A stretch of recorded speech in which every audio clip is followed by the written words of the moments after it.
Siku ya tarehe 10 mwezi wa 8 mwaka huu, mwanamke mmoja ambaye anaitwa Elena Erasto Matiku, ana umri wa miaka 47, ni mhudumu wa baa na mkazi wa Musoma.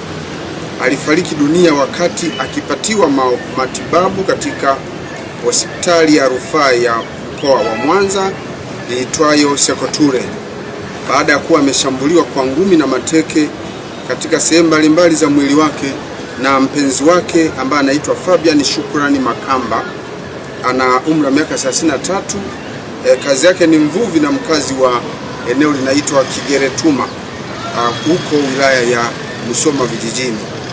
Mwanamke huyo alishambuliwa tarehe 5 mwezi wa 8 mwaka huu majira ya usiku katika kisiwa cha Kunene kilichopo katika kijiji cha Busumba wilaya ya Ukerewe, katika nyumba ya kulala wageni iitwayo City na mtuhumiwa Fabian Shukrani Makamba. Tukio hili lilitokea baada ya kuzuka kwa ugomvi kati yao uliosababishwa na marehemu kuuza nguo za mpenzi wake huyo baada ya kunyimwa pesa za matumizi. Baada ya kushambuliwa, Elena Erasto Matiku yeye hakutoa taarifa katika kituo cha polisi wala sehemu yote. Aliamua kukaa kimya huku akiendelea kupata matibabu katika kituo cha afya, na hatimaye afya yake ikawa inabadilika kila siku, na ilipofika siku ya tarehe 10 mwezi wa 10 mwaka huu, alikwenda baada ya maumivu kuzidi, aliamua kwenda katika hospitali ya Sekoture kwa ajili ya kupata matibabu zaidi. Wakati akiendelea kupatiwa matibabu, ndipo tarehe 11 mwezi wa 8 mwaka huu, ilikuwa ni majira ya saa 5 za usiku, akafariki dunia akiwa hapo hospitalini.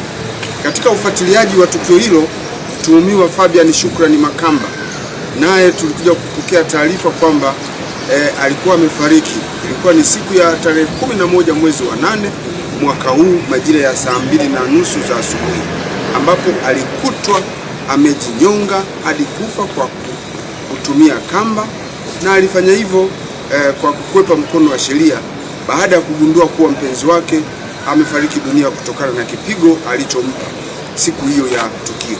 Chanzo cha tukio hili ni ugomvi wa kifamilia.